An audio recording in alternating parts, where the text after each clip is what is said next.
Mic check, mic check. Can you guys hear me? Is that sounding okay or is it too quiet? I got a thumbs up. I think we're good. Oh, you can't hear me. Oh, well, I can yell. I mean, I'm a yeller. All right.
This is your 2-minute warning. Oh, hi. 2-minute warning. If you haven't got food yet, please jump in food line over there. I know that's why most of you came, and I'm not offended by that. And if you haven't signed in, please make sure you sign in over in the corner. That's great for tracking so that they can show how much training you all do throughout the year. There was a third one. What was it?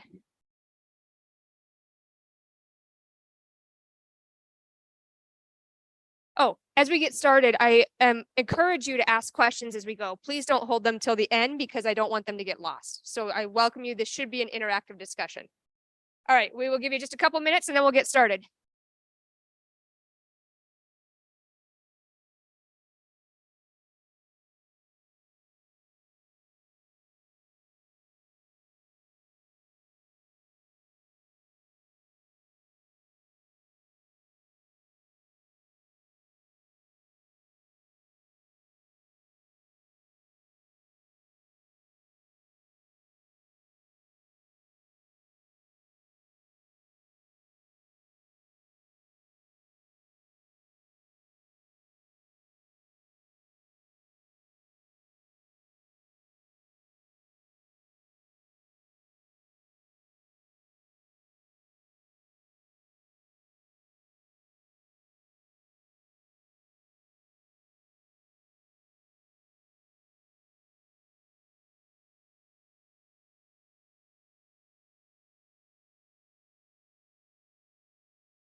Can you guys hear me okay? For those of you that are in the back row that don't have one of these folders in front of you, can you raise your hand and we'll make sure and get them to you? Or there's seats up front if you want to be the front row sitters.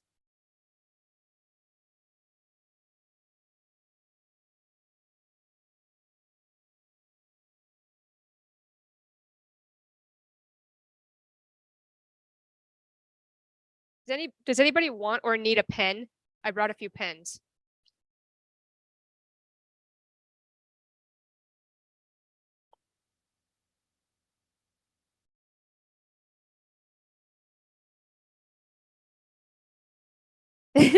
Ooh, there may be a little ball on the end of it. Yeah. Quick reminder, if you have not signed in, please make sure you sign in.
Yeah.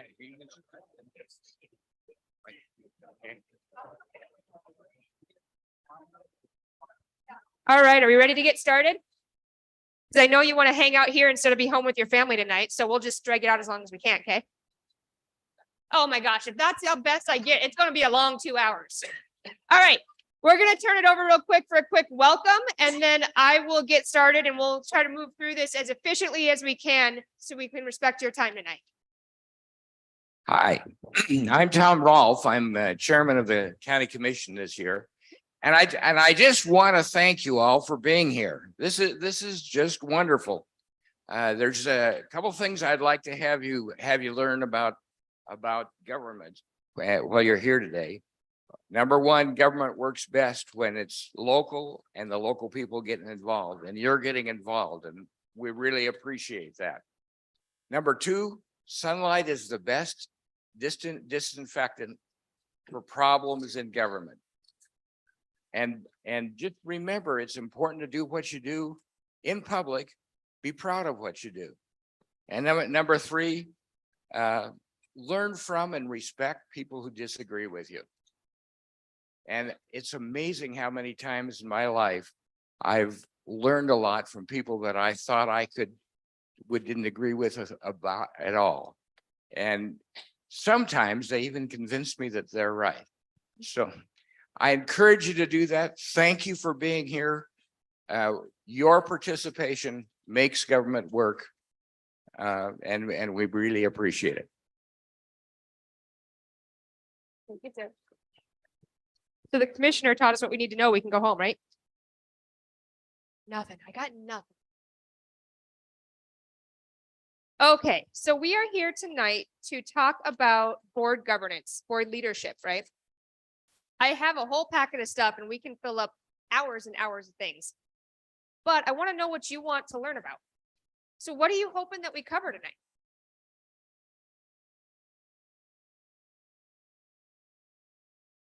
Yeah. Requirements for subcommittees. Requirements for subcommittees. That's a great question.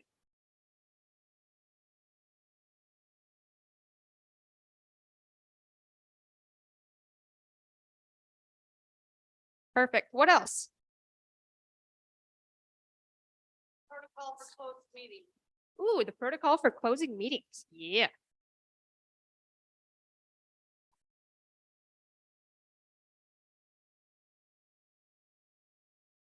Okay.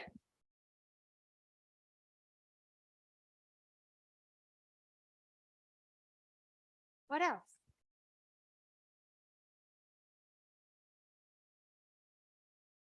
How many of you feel like you fully understand and are comfortable in your role serving on a board or a committee that you're on right now? Okay, cool. Yeah, we got a question. Yeah. Ooh, how to stick to an agenda.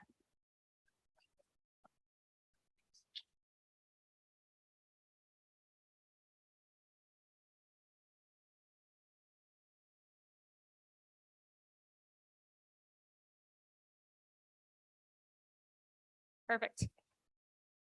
Okay. Anybody else? All right, well, we'll get started then. We can always add to it. So my name is Ashley Kent. I am the Associate Director of the Local Government Center, which is a part of MSU Extension. We are based out of Bozeman, but I thankfully can call myself no longer a Bozemanite. I moved back home just over the hill to Elliston last fall. So I'm back being kind of in a local, which is great. What we do is we run around the state and meet with folks like you. We do training, technical assistance, and research to build the capacity of local governments in Montana. That means anybody under state level. Cities, counties, special districts are usually who we spend our time. And like the commissioner said, the only reason that our system of democracy works in local government is because people like you show up and serve your community.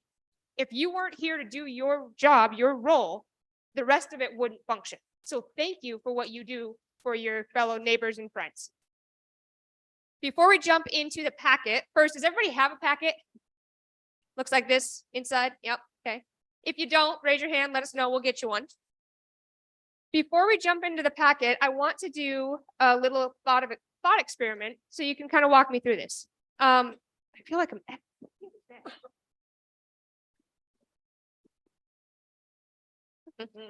Okay, stick with me here. Okay, why do we have local government? Why does it exist?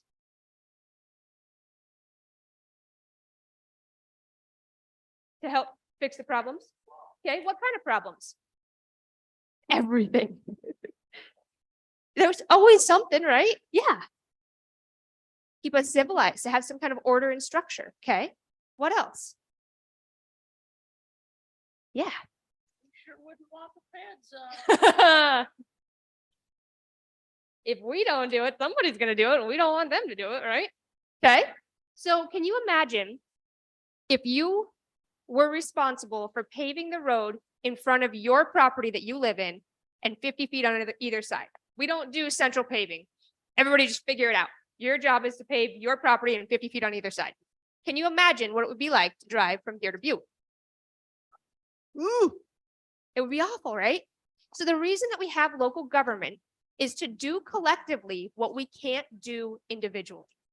Things like roads, public safety, potentially a water and sewer system, parks and rec, all of those things that we get from our community that we have to pool our resources to create. This is a structure, a framework for us to do it. So we have the resources that we pool. Where do those resources come from? Taxes. So we, in theory, voluntarily assess ourselves, right? And we pool our money. So we have local services paid for by local dollars. And then who oversees the administration of those services? Elected officials. Yeah, your city and county commissions, right?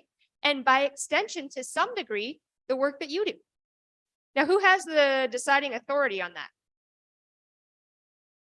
the voters. Ultimately the voters. So the voters put into place through our representative system, the county and the city commission. Now, they are responsible for a vast variety of things, right? Everything from thinking about city and county combined. You have roads, you have public safety, elections, health inspectors, vaccines, all of these things that a body of 3 or 5 or 7 sometimes are responsible for. What are the chances that that single body has the breadth and depth of knowledge to accurately assess everything that they need to understand? It's almost impossible, right? So they create advisory boards, sometimes administrative boards, but usually advisory boards, to help them dig into the problems, these issues that we need to face with the depth and understanding that they deserve. Otherwise, you would get a 20-minute conversation at a commission meeting and you're not going to get good results, right? That's why advisory boards exist. I'm going to switch because I don't like it.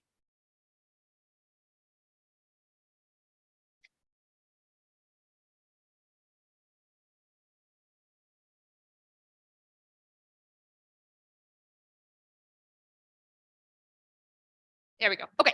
That's why advisory boards exist. So if we had, let's say, if we were living in expansionist England and we take over a new colony in the Caribbean, do they have that process of local governance? No, they would pick somebody from England, send them over and govern on behalf of the crown because you guys don't know how to do this. We got you. Can you imagine if DC sent somebody out and said, here, Helena, let's have somebody come out and deal with your water and sewer system because you guys don't know how to do it? How's that going to go over? Not well, right? So this system works because you have local services funded by local dollars and overseen by local people. You put them in those seats. You hold them accountable. It's a much different practice than that top-down system. Does anybody know what happened in Montana in 1972? Haha, the Constitution. We've talked about it a little bit the last couple of months, yeah? So we had the Montana Constitution. Inside of the Montana Constitution is a Bill of Rights, just like we have federal level, right? These rights are not the same as the federal rights, and they are protected in a different way. There's a separate court system for them. Did you know in Montana, we have the right to participate in a public meeting before final action is taken? Do you know what it costs to violate that right? Any guesses? The action has to be redone. The action has to be redone. Depends on how the courts are feeling that day. So there was a large metro city. We won't say the name of who it is, but it was Great Falls. And they did this. And not only do you then have to pay the cost, but then we get to use you in our training. So it's like a double whammy. They had a consent agenda. Did anybody use a consent agenda? Good.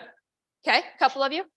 They're really useful if you have a lot of information, but I would recommend if you're not super familiar with open meeting laws and with meeting process, meaning parliamentary procedure, I would stay away from it, because what Great Falls did is they had a consent agenda where you take a whole bunch of actions, in this case reports and things that were not, they didn't see would be politically kind of divisive, and put them in one single motion, and then move everything at once. So I moved to approve all of these reports, and then they do it. It's great, it's efficient, and it also can get you into a lot of trouble, like it did with them, because here's what they did. They had the consent agenda, and they had, it was a dog catcher, an at-large animal control specialist. And they contracted for that service, and they had the contract ending with one vendor, and it was starting with a new vendor, but there was like a 6-week gap. They're like, yeah, that's not gonna work. So I don't remember if they extended the original or if they brought forward the new one. Whichever way it went, there was a gal who was not happy with this decision at all. She wasn't even a citizen of Great Falls. She lived in Vaughan. Now, are you responsible for the constitutional rights of all the public or just the people in your jurisdiction? All the public. It doesn't matter if they're in your jurisdiction or not. They're part of the public. So she comes in, they do the consent agenda, they pass it. She's mad. She gets up in front of the council up at the lectern, and she starts just telling them how awful they are and how they just don't understand what's going on and just all the things. And they said, ma'am, thank you so much for your comment. Your 3 minutes are up. We need to move on. She kept getting more and more animated. Ma'am, we need you to stop. Finally, they had to have the police officer on duty come into the room and remove her, which FYI, that's a nuclear option. Don't do that. You should adjourn the meeting before you have the police officer come and escort a member of the public out, because the newspaper has a lot of ink and most of it's not going to be in your favor. Okay. So police officer comes up, kind of gathers up her material that she had on the lectern, kind of takes her by the elbow and starts to walk her out of the room.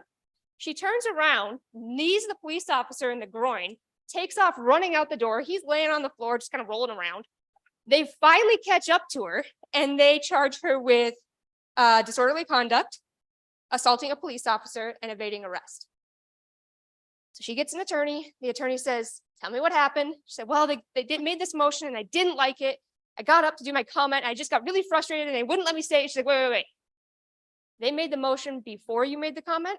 She said, yeah, great. So they countersued. And what the court decided, eventually went to the Montana Supreme Court. What the court said was, by the commission not allowing her to comment prior to that final decision, they violated her constitutional right to participate. Everything that happened after that moment is the responsibility of the commission. So not only did they have to drop all 3 charges, now they get to pay her. This was about 15 years ago, and it cost, at that time, $500,000 in payout, plus another $400,000 in attorney's fees. That one motion cost them $1 million. And that same requirement applies to every single one of you. I don't tell you that to scare you. I tell you that so that you know what the consequences, what the stakes are. They're big, right? It's also really easy to not put yourself in that situation. We'll talk about what that looks like. Okay, so Constitution in Montana, we have a whole set of constitutional rights. Let's see.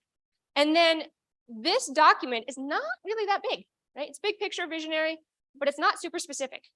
So where do the more specific guidelines and frameworks come in for us? What happens every other year? The Legislature meets, right? They meet every other year, create laws, and those laws become the Montana Code Annotated, MCA. The MCA is the state rule book.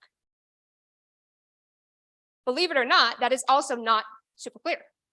So this is a few pages, little pamphlet. This, have you ever seen this written out like in person? It's like the Encyclopedia Britannica on a shelf. It's gigantic. Still not super clear. So how do you clarify for your community the gray areas in the code? What's the next level down? What's that? ARMs, yeah. So lots of ways we can talk policies, we can talk resolutions, local ordinances thing, right? It's the local governing rules. So we'll call local policy, knowing that policy is a placeholder for a lot of things. And then, so now we have local policy that governs everybody inside of, in this case, the city, right? Now, if you think internal to the city, what governs you as a board? Bylaws, yes. Before we get to bylaws, there's one other step in between. How were you created as a board? A resolution. There is a resolution that creates you and who you are. So it tells you what your role and scope is, what your purpose is, who your membership is. That's how we define who our boards are. And then within that, each board should have bylaws or rules of procedure.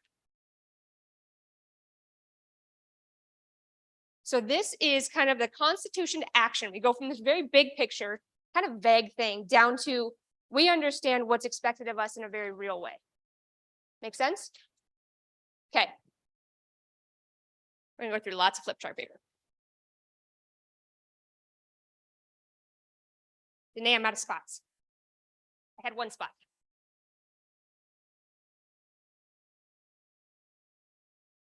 Oh, yeah. Okay. For those of you who appreciate tidiness and even things, I'm going to sorely disappoint you for the next couple hours. Okay, let's talk about, so we understand the framework of how the rules fit together. Let's talk about the people. I want fun colors. Let's use blue. All government in the US is set up kind of as a Venn diagram. There's 3 branches. What's the first branch of government? Let's think federal level. The executive branch. Who's that? President. President, okay. What's the next one? Legislative, and who's that? Congress. Congress. And then the third? Judicial. Who's that? Supreme Court. Oh, look, we got a civics lesson going on. All right, so we have legislative, executive, and judicial. We know what they are at the federal level. This holds true as well at the state level. Who's the executive at the state? Governor, legislature, and the Montana Supreme Court, right? Different Supreme Courts for different constitutions. Okay, but then what about at the local level? Who's the executive at the local level? The mayor, but you don't have a mayor. Well, you do, but it's a different role. Okay. So you have kind of a weird form of government, and it's great. You have a mayor and you have a city manager. Who's the legislative branch? The commission, right? So these guys make the policy, and then this group executes it. Can the executive branch create policy? Not at the same level these guys can, right? Can the legislative branch, the commission, can they direct staff? No. The way that they influence staff is through policy, right? So they can create and approve the staff handbook. They can set salaries for officers by ordinance or resolution, all of those things. But once it's done, then it's under the responsibility of the executive branch. Where do advisory boards fit in this model?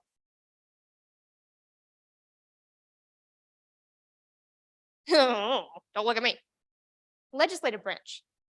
They create you to advise them as a commission, right? Now, this is important to understand because you all work very closely as city staff with your advisory boards. Is that true? Okay. And the county. This is all same thing, replace city for county. There's a few differences, but it's not important right now. So, except that you have a commission. So who's the branch for the county? Also the commission. If there's one job in this whole state that I don't want, it's a commissioner. because it gets really, really confusing. When are they in executive function and when are they in legislative function? When they're creating policy, they have to be in an open meeting.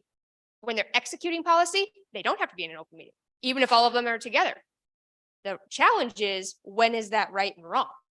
It's where lots and lots and lots of lawsuits come from, because anybody can claim, well, that was a legislative move, not an executive move, and then you have to defend it. And that's just no fun. I don't know. Okay, so we know that the advisory boards fall under the legislative branch.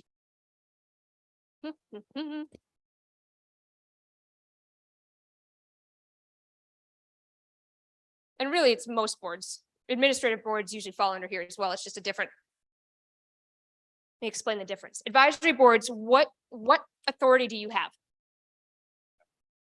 To advise. That's it, right?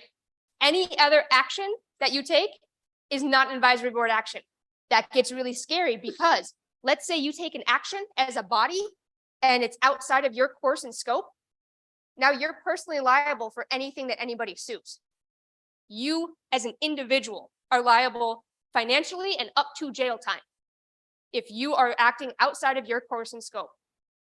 So with an advisory board, it's really important to remember your job is to advise, and that's it. Anything else, you're opening yourself up to some lawsuit potential. That doesn't mean even if you're in course and scope, you could still potentially get sued, right?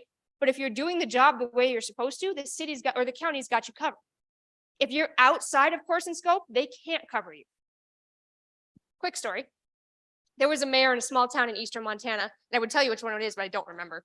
He was also the de facto dog catcher. So when dogs would get out, he would go around town, round them up. He knew whose dogs were whose, right? And he'd take them back, put them in their yard or in the front door that opened up or whatever. And he carried around a little ticket book in his shirt pocket. And he'd write him a little ticket for $10 payable at City Hall. People go down and pay their ticket for a loose dog, and away they go. The problem was, there was an issue in this town. They would have people dump feral dogs in the middle of town. So they would always have these dogs running around town that nobody knew who they were. They got a little bit aggressive, all the things. So every once in a while, the mayor would round up all the feral dogs and take them out to the coulee and shoot them and bury them. Just take care of the problem, right? It's Montana. So one day, he gets a call from the school, the elementary school, and they say, hey, a couple of dogs running around out here. They seem pretty aggressive. We don't want to let the kids out for recess. Can you come take care of it? Yep, not a problem. I'm on it. So he cruises down there in his truck, picks up the 2 dogs, takes them out to the coulee and shoots them. A couple hours later, the new family in town's come looking for their dogs. And not only are these dogs their son's best friends, but they're also a breeding pair. They're a business that they have. So they get sued, and the people that were defending them come in and they say, hey, let us see your resolution that authorized the mayor to be the dog catcher. Said, we don't have one. The mayor was acting outside of his course and scope. He had to pay for that lawsuit and the damages personally. The damages were somewhere between $15,000 and $20,000 based on the useful life of the dogs in economic terms. But yeah, he got to pay both court cases and those damages by himself. And the city was willing to help, but the insurance said, you can't. You can't touch that because they were outside of their job. So just keep that in mind. That also comes into play. We see this sometimes with the crossover. And this is why I ask if you guys have staff that work closely with your boards, because this branch directs the staff. If you're sitting under this branch, you better not be directing staff. If you're directing staff in any way, you're outside of your course and scope. The commission can't do that. The boards can't do that. The committees can't do that. All of that should go through the city manager. Now, does that mean the staff can never help a board? Not at all. But you need to define what is, and you may have already done this, you need to define what is and is not appropriate. Is a quick question, hey, do you know if this thing happened? They can answer it, fine, yep, good. Is that okay? Could have defined that. Is sitting in on meetings okay? Could define that. Is asking them to create reports that don't exist okay? Don't do that. You can do that through the city manager if you need them, totally fine. But to protect yourself, make sure that your body is not trying to direct staff. Good? Okay.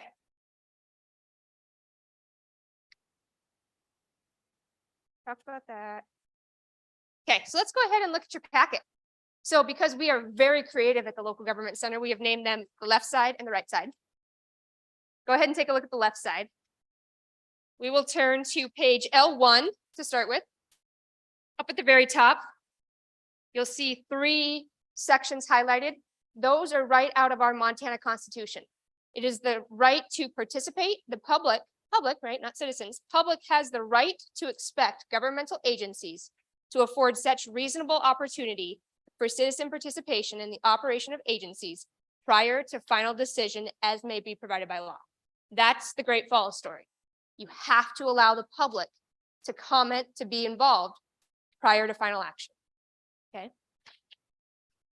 The right to know. No person shall be deprived the right to examine documents or, this is important, observe the deliberations of all public bodies and agencies of the state of Montana and its subdivisions, except in cases in which the demand for individual privacy clearly exceeds the merits of public disclosure. Just remind me to talk about that. 6. So we had a question earlier about, or on this thing, about closing meetings. We'll talk about that. When you close a meeting, the right to know is one constitutional right. And the next one here, the right to privacy. The right to individual privacy is essential to the well-being of a free society and shall not be infringed without the showing of a compelling state interest. That is another constitutional right. They have equal weight, right? If you close a meeting, you are necessarily violating one constitutional right to uphold the other. There's very few times when you can do that, and we can look at it in a little bit, but that should be a red flag for you. If you're closing a meeting, it should be with advice of legal counsel. Okay, so 3 constitutional rights. They're expensive to break them. So let's jump down to 23103. This statute, I think, is one of the most important statutes in the entire code as far as open meetings and local government goes. Because if you understand the intent of 23103, the rest of it is just kind of a how you do it. Okay. So it says each agency shall develop procedures for permitting and encouraging the public to participate in agency decisions that are of significant public interest. Let's stop there. What is significant interest to the public? We talked about that whole gray thing, right? Still not super clear. Significant interest to the public has been defined. I believe it was an attorney general opinion. It might have been a Supreme Court case. But significant interest is defined as anything more than a ministerial act. What's a ministerial act? They're super not helpful, right? So this is what you'll run into with court cases. You have, is this following the law? And they'll say, no. But they won't tell you what the threshold is to follow the law. Because if the court does that, if they start making those judgment calls on not just is that or isn't, but what is, now they're legislating. They're creating policy, right? Versus just deciding on the policy. So they'll say, no, try again. So interest of the public, ministerial act. Basically, anything more than an administrative function, anything more than, hey, are we supposed to meet at 6:30 or 7? More than that, consider it significant interest to the public. Okay. So they have to have access to be able to participate prior to that final action. Those procedures must ensure adequate notice.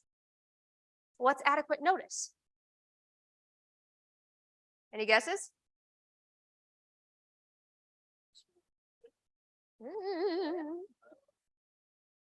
So this was another one that they had to have clarified. And what the Attorney General said was 48 hours is the minimum. You have to have at least 48 hours notice prior to a public meeting. And that amount of time should increase with the relative importance of the subject being discussed. See a theme here? So for most things that you do, 48 hours should be fine. Because let's say you were going to do something big like disincorporate the city of Helena. You would need more than 48 hours, right? But that's not something you would do in one meeting. You would talk about it for months and months and months and months ad nauseum, and then you'd finally make a decision. So it would be enough time for people to have the opportunity to participate if they wanted to. I would still notice that as far ahead as you could, but I would say stick with that 48-hour rule and you're gonna be okay. Okay, so adequate notice, and then you must assist the public participation before final agency action of anything that's significant to the public. So it's not enough to say, yeah, the door's unlocked, we're meeting at 6. You have to notice your meetings. You have to tell the public what you're gonna talk about in good detail. So, do we have any fire districts here? Dang, I'm gonna pretend you're not here. We're still gonna pick on fire districts. Okay. That's all right. So let's say the fire district is planning to meet, and on their agenda, they have this.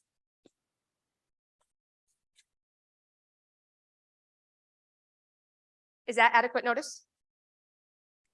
Oh, No, why?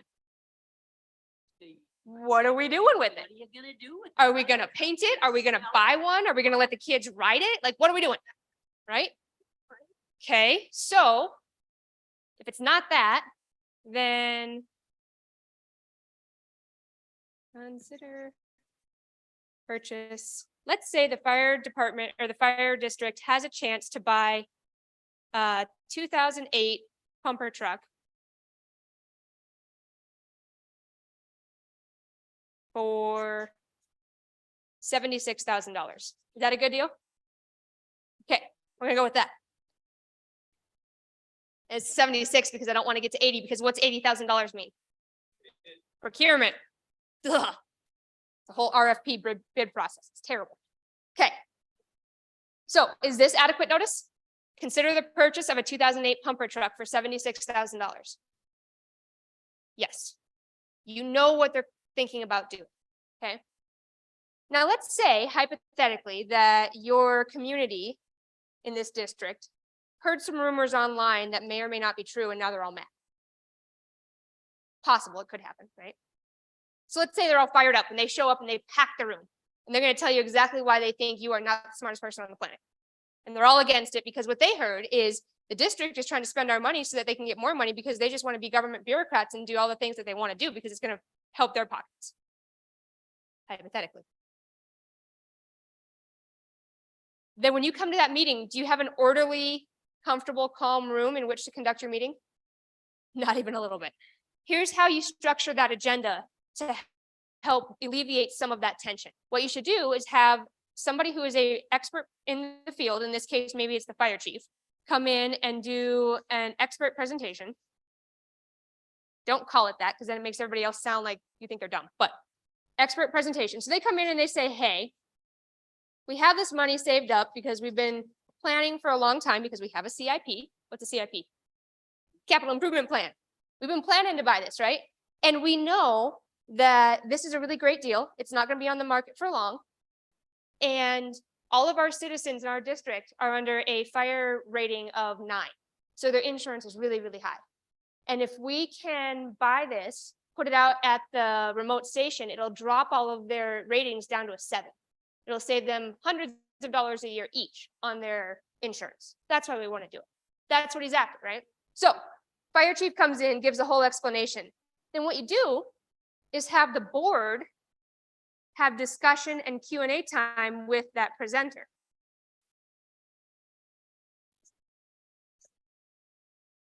So they can ask all the questions. Now, if you're savvy, what you do is have the board ask the questions that you saw online that you know people have. Couple of things happen there. The people that are in the audience start to have their questions answered before they have to get up there and talk. And they know that you're not just rubber stamping this. You're asking the same questions they want to ask. So there's builds a little bit of trust, right?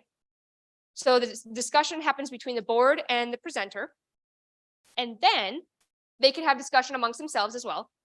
And then you open it up to public comment. Now, can the public ask questions of the presenter? I'm assuming all of you are shaking your head no, and that is the right answer. They can ask. They can ask, but they better be asking through the chair, right? This is where parliamentary procedure, have any of you hung out on the Hill at all in the last couple of months? It's so much fun. What they do really, really well is parliamentary procedure. They have got it down and things move very quickly. And if you have sat through any of the hearings or the conversations, you see that they talk, if somebody, yeah. Uh-huh.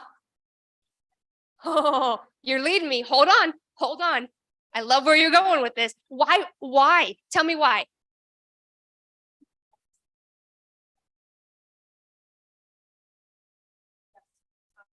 Yeah, so for those of you listening at home, she said, well, don't you have to have discussion after public comment? Because if you have this discussion, then you have public comment, does the public believe that their comment affected your decision?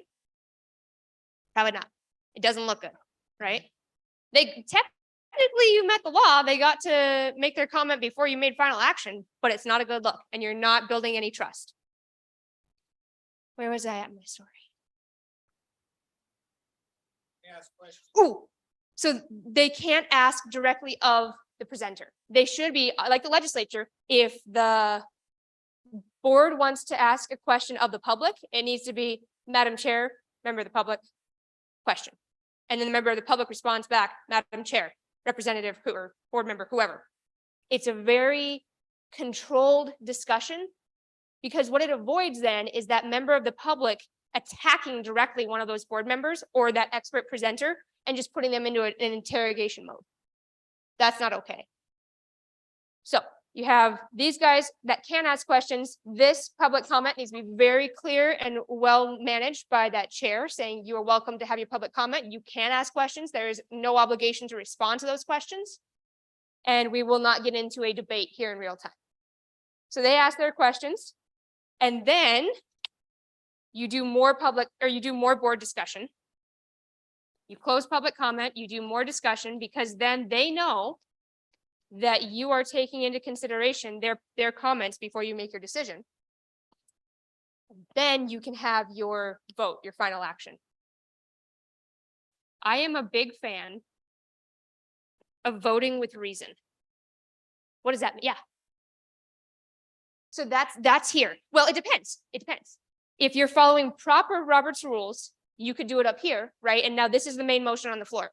If you're following informal small board rules, you introduce the topic, do all of this, and then make the motion. Depends on which one you adopt. There's pros and cons to both. But let's say you did it small board style and you make the motion down here. So I think once you've made the motion, then you need to vote, right? I think voting with action or voting with reason is really helpful in these situations. What does that mean?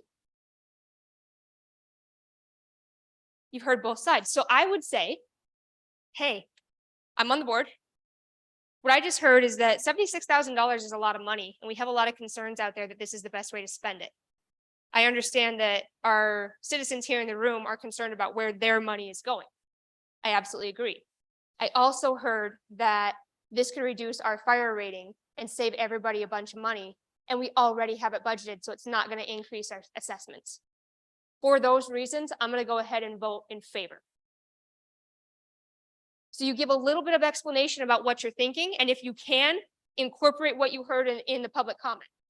Because then the public knows that you heard them, you're taking that into consideration, and you're not just voting because somebody told you to vote that way.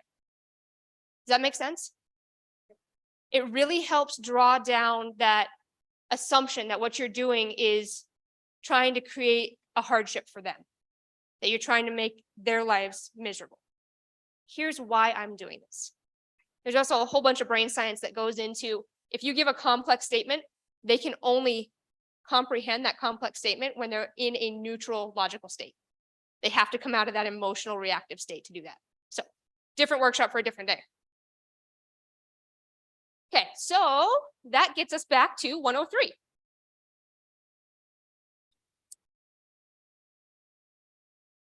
The agenda for the meeting, as defined in 23202, must include an item allowing public comment on any public matter that is not on the agenda of the meeting and is within the jurisdiction of the agency conducting the meeting. What does that mean?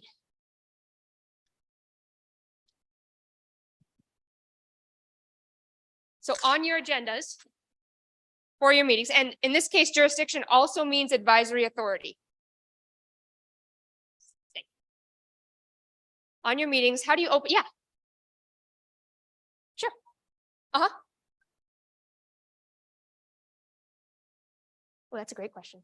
So her question was, how many board members should voice their reason when they vote in that scenario? I would say all of them. So I would say if, because what'll happen is if, let's say you have a 4-3 vote in favor, and 2 of those in favor voted with reason, and 3 of those that were against it voted with reason, then you have 2 black holes that made this pass, and we don't know why. Does that make sense? So if you're going to vote with reason, first of all, tell your fellow board members what it means and that you're going to do it so you don't blindside them in the middle of a meeting. That's not great behavior either. But explain, yeah. Are you saying they should have this discussion before the meeting, before the? No. Great question. I was just, So because you didn't want to blindside, it, you want to let them know ahead of time. great question. So what you'll tell them and what you can tell them ahead of time, because this is not about something that's under your jurisdiction, you can say, hey, I went to this training and this chick told me that I needed to vote with reason. So let's talk about what vote with reason is. You can have that conversation because it's not something that you have jurisdiction over that you're going to make a decision on. It's something that, not even anything there. It's something that you're talking about how you do what you do. It's the same level as, hey, I know we always meet at 6:30, but can we push it to 7 next week so that I can get there because I have to drop my kid off at baseball. Same level of administrative things, right? Now, if you start talking about your reasons, that's a no-go zone. I don't want to know your reasons. I just want to know that we're all going to vote with reason. Okay, or at least I am, and I want you to know that I'm going to do that so that it doesn't look bad for you. Are we good on that? Those are great questions. Okay. Where was I going with this? Oh, yeah. When you start your meeting, what's the first thing that you have on your agenda? Pledge of allegiance. Pledge. Okay, so you typically have some kind of pledge, roll call, intro, visitors, some kind of opening ceremony, right? And then what do? Minutes, okay? Minutes and potentially other reports.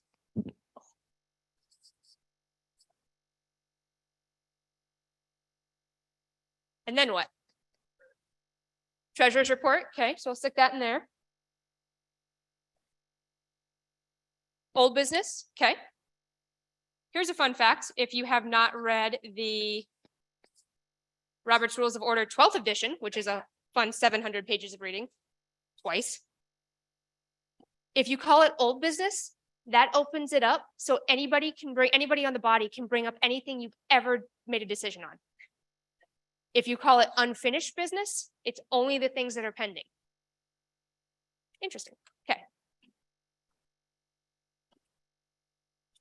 So then old business, and then what?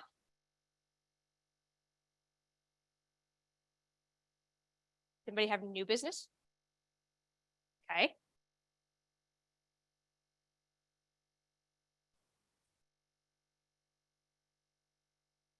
And then? Well, where's your public comment? Oh, where is your public comment? Where do you put it? We have ours up first. Do you have it up here? No, right after the, no, before the minutes. Right there. Okay. Why do you have it right there?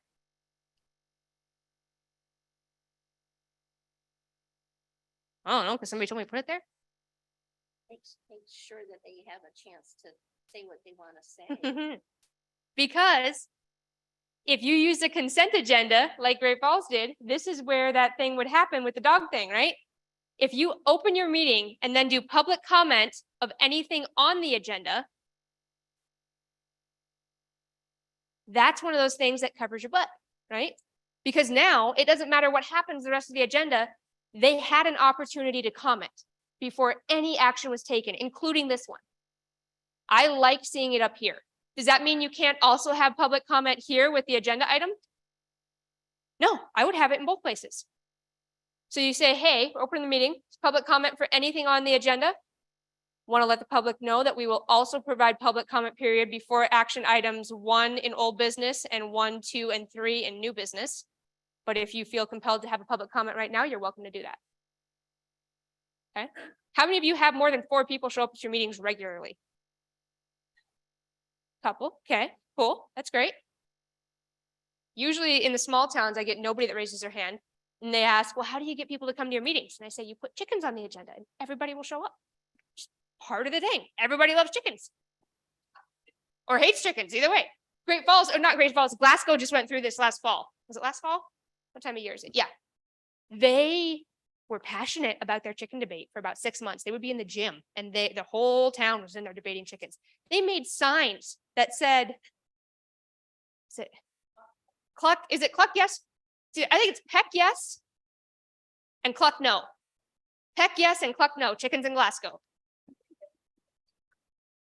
It was great. And so it was a cluck no from the voters in Glasgow. But in another town, they had a very similar debate and it passed. And this was like months and months and months and hundreds of people were involved in this. And after it passed, they had 2 people come in for a chicken license.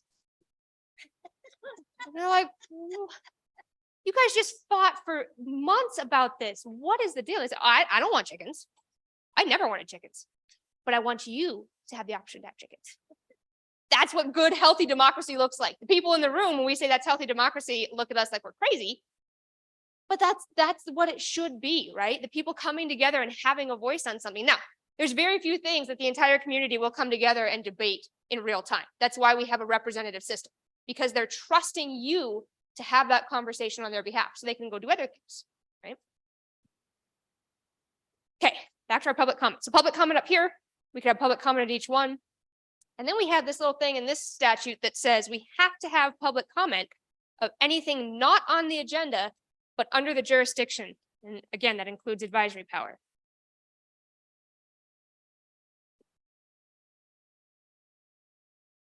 Why would we have that?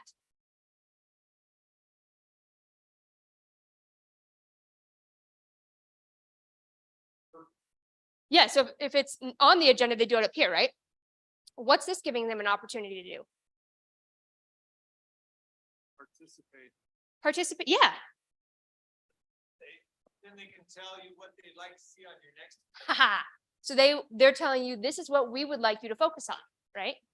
So it can be anything. So let's say you are on a Parks and Rec board and you're looking at the park that's across the street from the elementary school. And there's another park that's across the street from a church, and they have some really great programming that could be happening around the time on Sunday that church gets out and they're trying to get kids to participate in all the things. Park and Rec board hasn't talked about it at all, and they're not even considering anything that could help. So a citizen could come and say, hey, I know we talked about the park across the school, across the street from the school. Great. I would like you to consider looking at some of these options for the park across from the church and how it could help support this engagement with the city, with the youth. Gives the citizens an opportunity to kind of not drive, but to influence this conversation. Now here's the kicker. It says, however, the agency may not take action on any matter discussed unless specific notice of that matter is included on the agenda and the public comment has been allowed on that matter. So whatever comes up in this part, you can't take any action. And I would refrain from any substantive discussion. The most you should do there is, that's a great idea. We should put that on our next agenda. And then talk about it then when it's been noticed. But if somebody brings that up and you say, actually, that's a great idea, let's go ahead and make a motion to approve maintenance of that park again so that the kids can play in it after church. You just made a motion and used public funds and public assets without notifying the public that you were going to do it. So you just broke one of those constitutional rights. Okay. Now this does not have to go at the end. It can go anywhere on the agenda. I like having it at the end because it reminds you not to take any action. Yeah. I don't understand the first time you have public comment. That's a great question. Yes, so his question was, the first time that you have public comment on here, it's not to add things to the agenda. You're absolutely right. Because anything that, you can't add anything after that 48-hour cutoff. Now, if you agendas and ask your board, your committee, whoever, do we have any changes to the agenda? They could strike something on there, right? Say, actually, we're not gonna talk about option 3 today. We're gonna bump that till next month because we've already got a long meeting and it's not pressing. Fine, you can do that. But you cannot add anything after that 48-hour deadline once it's been posted and noticed. Okay? The public, they could talk about anything on the agenda. If you have this down here and they start in on the second play yard, you say, wait. We want to hear what you have to say, but this isn't the right time. We're gonna have to hold that discussion for down here. Okay? Was there another question? No? All right. Okay.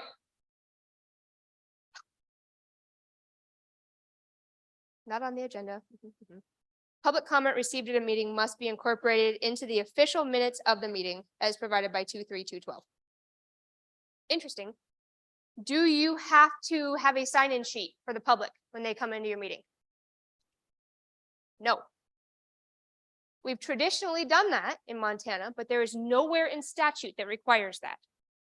So if you have ever been involved in a committee that has a tradition of not allowing people to speak unless they sign in and give their address, I would highly encourage you to stop.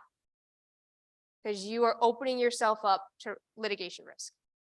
There's nothing in there in the statutes that require that, and you are now prohibiting them from participating in a public meeting. Don't do that. Okay. All right. That got us all the way to the bottom of page 1. Yeah, So, on an advisory board, hold on. I don't want to repeat the question because I'm lazy and the people online can't hear you. so we have a lot of advisory boards and, all we can do is advise the commission to take some action. So we're not taking an action. So does that have to be on the agenda before we can, I mean, is advising the commission an action?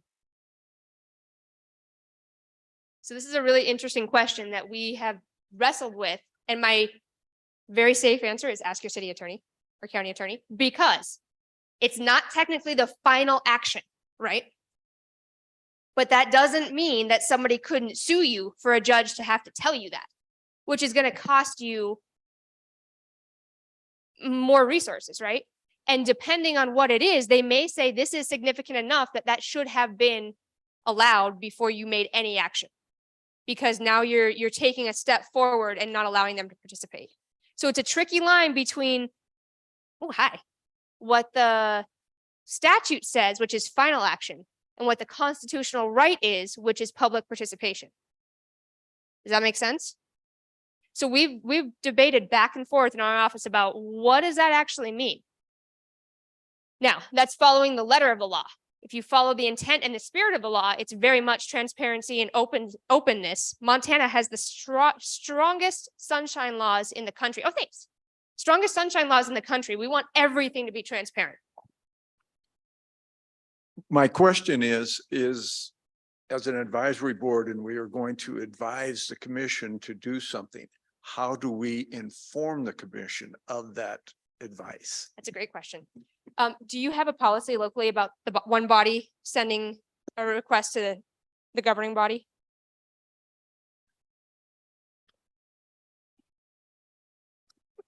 So I won't speak for the county. I'll speak for the city, and some of you in here are aware, either staff or city board members. The city commission is currently going through a process where we're developing a policy on what that interaction and interplay would be between a board giving advisement to the commission, to the legislative body. So I don't know if anybody here can speak on the county's behalf, but I will tell you that on the June 20th work session, that's on the agenda to be, which will be properly noticed, of course. But it will be up for discussion to line that policy out for all of you. So it's clearly defined and there's not the interplay, but anytime an advisory body would like to sit on a commission or sit in on a commission meeting and make comment, you're always welcome to. And I'm happy to organize that with the city manager who manages the agenda according to the city charter. I am your city clerk, by the way. My name is Danae, if you don't know me. So yeah, you can reach out to me and I will be happy to organize that for you. That brings up another point when we're thinking about noticing things. Does anybody here have a quorum of your board here tonight? Nobody. All right. Couple, maybe. Did you notice it? So this is another tricky, what's the attorney say kind of question. Are you discussing anything that you have jurisdiction over? Probably not. But this is another one of the public trust questions. It's good practice to notice anytime there's a quorum of the body, whether you're going to be taking action or not, because what you're saying is we know that you know that we know that you know that we're supposed to do this, right? And if you are consistent, transparent, and almost to the point of dullness, like they know what to expect from you, like we know they're going to meet this time every week or every month, whatever, that consistency translates to trust because it doesn't feel like you're trying to pull one over on them, right? They know what to expect from you. And if you're posting like, hey, 3 of the 5 of us are going to this training, you can come if you want. I've never had a member of the public come because a committee was going to be in quorum. But you can offer it to them because now you're not trying to hide anything. Okay. All right. So at this rate, we will be done by like 2:30 in the morning. No, that was the end of 103. That statute we spend a ton of time on because it gives us so much information, right? The rest of them are much more kind of this is how you do what we just learned. Let's flip to page L3. And we're going to talk about meetings, more meetings.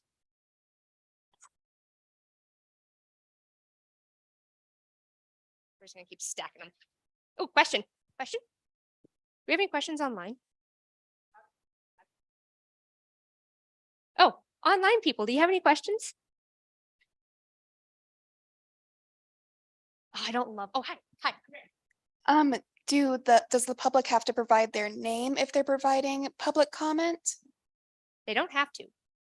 We can encourage it, but you can't stop them from participating if they're not willing to give information. Has anybody come across an unruly citizen who has made it their mission to make your meetings much harder? Mostly no, okay? You may run into that. Yeah. Have you had that happen? Oh, well.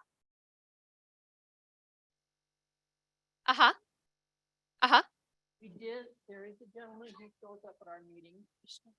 And he goes on and on and on. Okay. And on and on. And then he looks back over his shoulder and, oh, one more thing. And the way my very wise senior commissioners handle it, they say, and is there anything else, sir? They do not cut him off. They do not let me, throw spit wads at him or any of those fun things. I mean, we have to treat him with respect. Yes. And he comes up about every 3 or 4 months and lambastes us with all kinds of ideas and thoughts. But he is a citizen. Mhm. He's a taxpayer. Mhm. He is one of our community and we listen to him. We don't have to agree with him, Mhm. but we do listen to him. I like that approach. And I really appreciate when governing bodies have made that distinction between public comment and public argument. Just because they comment doesn't mean you have to argue back, right? That's probably a situation where you're not going to win very often. Because they've spent a lot of time thinking about this and they have all the time in the world. You could, we tongue in cheek say, you could just recommend a Netflix account because then they have something else to do. But they are a citizen. You are absolutely right. And they have an equal right as everybody else to be there. Does anybody use time limits in your public comment? Nobody. Okay. City does? So it's common in a lot of governing bodies to set time limits for public comment. There's pros and cons, and this is an example of one of the cons to time limits is that people may feel like they aren't heard, right? So you're going to give them all the opportunity in the world. It's a little bit different when you have 75 people, for example, standing in front of a city council because they're mad that their subdivision just got a new proposal for a 104 unit apartment complex in a single home, 1.5 acre residential subdivision, for example. I was on the not city side of that one. Just so you know, I have fought with Belgrade 4 times. And every time I walk in, they're like, oh, fine. So one day I went to their city council meeting and I showed up during public comment during the first one. No, yeah, during the first one, because they don't distinguish between on the agenda and off the agenda, just public comment. I walked up to the lectern and I said, hey, members of the council, Mr. Mayor, just want to say thank you for the work that you do. I know this is a hard job and I really appreciate the work that you're doing for our community. That was it. And they looked at me and they're like, that's it? I was like, and I'm not here to argue with you on anything. Woo!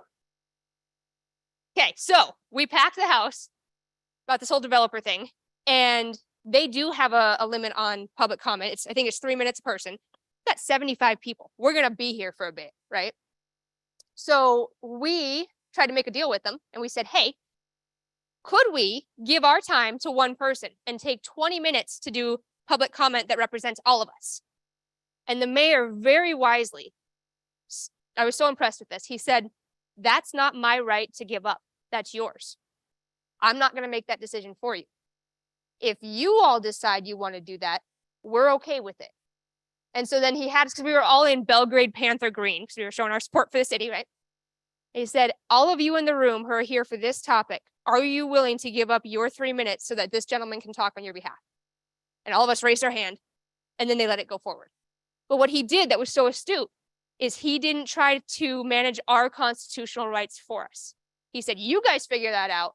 Let us know what you come up with. So there's some different ways to think about that. What I would caution is if you decide to do limits on public comment, make sure that you have it in a policy ahead of time, in your bylaws, rules of procedure, whatever. It's passed through a public meeting and you vote on it there, and that it's applied consistently to every single person that shows up. Because if you don't ever do it, and then the one time that fire truck shows up and all of a sudden you got a 3 minute limit on everybody's public comment, you're probably going to have somebody go to the court and say, hey, that wasn't fair. They've never done that before. And because you weren't consistent, there's a good chance the judge is going to say, yep, you're right. Do it again. Right? Yeah. Yeah. Oh yeah, that. So you said that you couldn't require a person to sign in. What about having them give their name and their address for the record? There's nothing in the code that requires that in the record. It requires the public comment, but it doesn't require their name and identifying information and address. So you can ask for it, but if they're not willing to give it, you can't force them to. And we'll get to that. That's 23212 talks about the minutes, and that's a great question. The other thing is with this whole idea of public comment, if you do limit public comment and they say that's not enough time and you consistently apply it to every person, every subject, every time, you can say, you are welcome. If you don't think 3 minutes is enough to express your idea, you are welcome to submit a written comment. There is no length cap on a written comment. If you're going to do that, I would also encourage you to have that written comment set by some deadline. So say if you're going to submit a written comment, do it by noon the day before the meeting, whatever it is. Give them time after it's posted to be able to have some response time and write that comment. Because if they roll in with a 125-page document of written comment and say, here, board member, and then you have to make a decision on that topic tonight, what are the chances that it's going to be reasonable that you considered that comment before you made your decision? And no, nobody's going to read that fast, right? So your options then are probably to postpone that decision or make the decision and hope they don't sue. I would not recommend that strategy. Okay. All right. What do you need to have a meeting? Quorum, okay. What is quorum?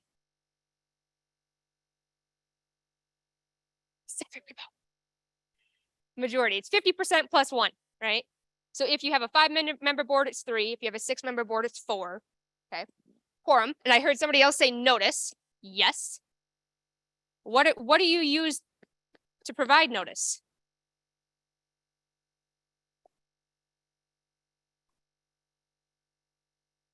Okay, ooh, we're getting into something here. So how do you record your meetings? How do you have a history of them? Could be taped or minutes, right? Both. So typically what we find is minutes is the record, the permanent official record, and the recording is the unofficial record. Okay, so we have minutes. What do you post to give notice? The agenda, right? So this is what we're going to talk about. So hey, we're going to meet, and here's what we're going to talk about. 1, 2, 3, 4. Okay, what else do you have to do at a meeting? Public comment, okay? We're getting there. And then the last one, I'm not going to ask you to guess because it is obscure and you're probably not going to get it. Cookies! Yes. Whoever's at that meeting, I'm going to go hang out with them. The last one is found in 23202, where it says a public meeting is a convening of the quorum of the body. That's not the right letter. Whether by corporal or electronic means, to hear, discuss, or act on topic under their jurisdiction, I think.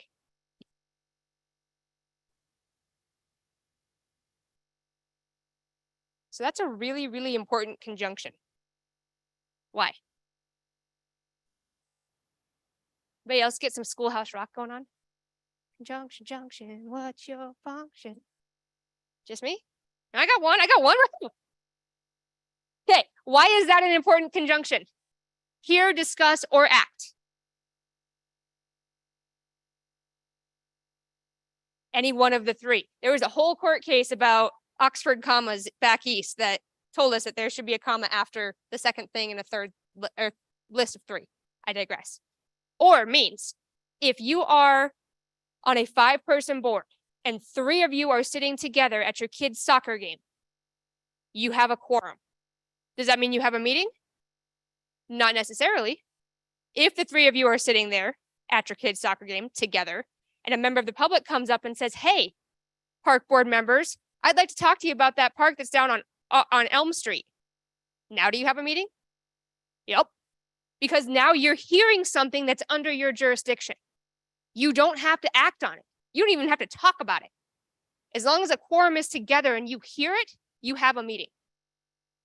Oh, dang it. So, these 2 make it a meeting. These 4 make it legal.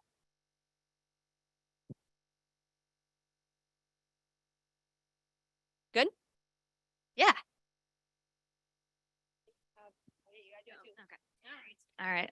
Say you have 10 seats available on your board, but only 8 of them are filled. What's considered a quorum then?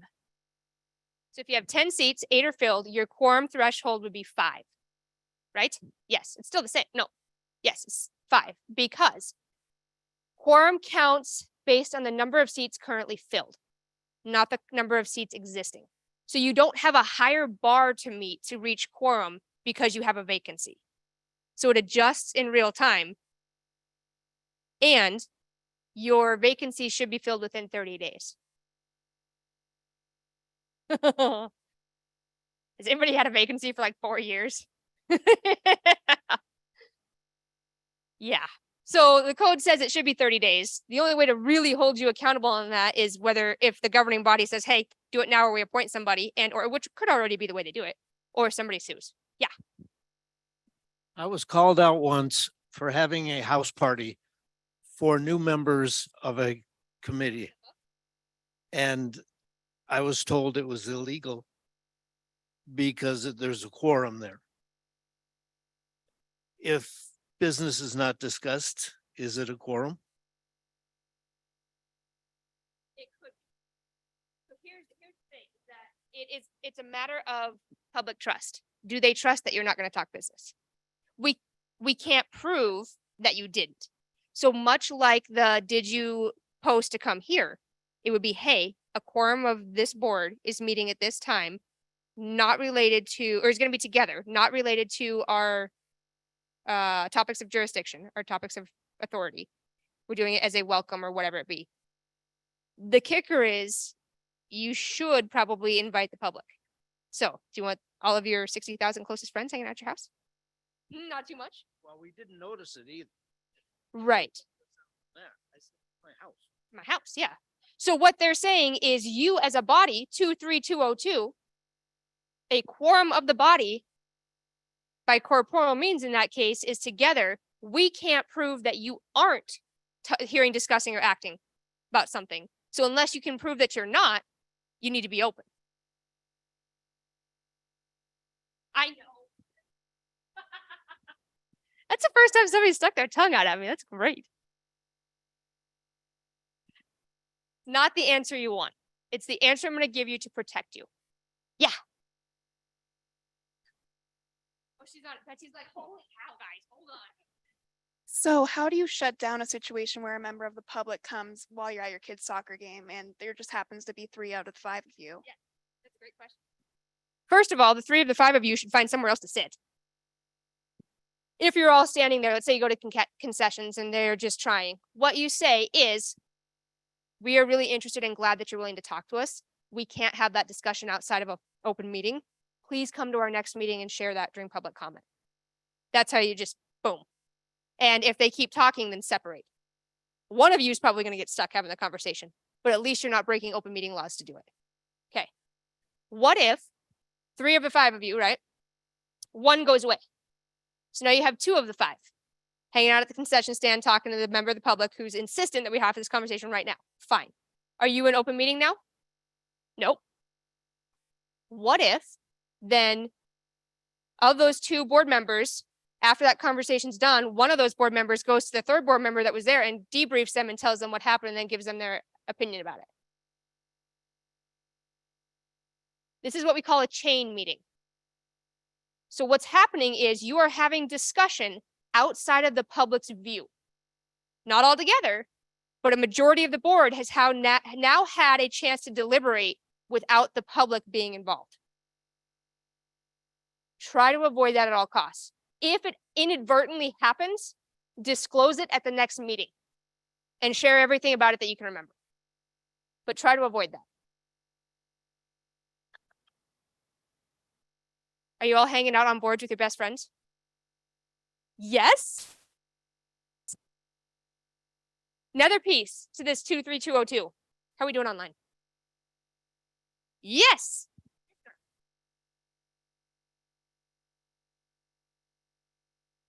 We try to be very careful in how we spend the public money. For example, tomorrow we are going to Augusta where we have a public meeting. We could take 3 vehicles, but each of us, I mean, think of that, adds to the climate change problem. It puts miles, it's a long ways to Augusta. Okay, so we have, is a man named Roger who is he's our executive. And so yeah, he knows his.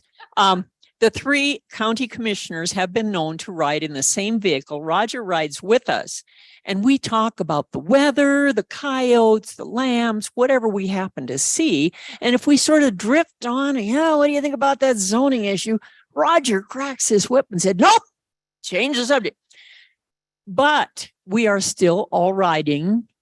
And so it's been our custom that in the idea to spend the dollars wisely, that we should all ride in one vehicle, and on our Scouts honor, we don't talk about business. We talk about our families or other things. So will that keep us out of trouble? Yep, not city commission. So you're a special snowflake. You are, and here's why.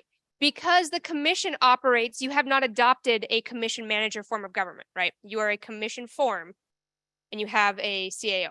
Is that correct? Okay, so you operate as both the legislative and the executive branch. So when you are in legislative mode, when you're creating or discussing policy to be created, that has to be in an open meeting.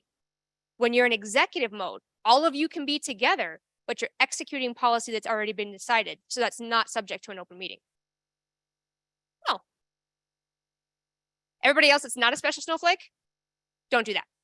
And if you have to do that, here's what you do. You notice it and you say, hey, we're not going to talk about it. And then at your next meeting, you say, hey, we went to Augusta or whatever it was.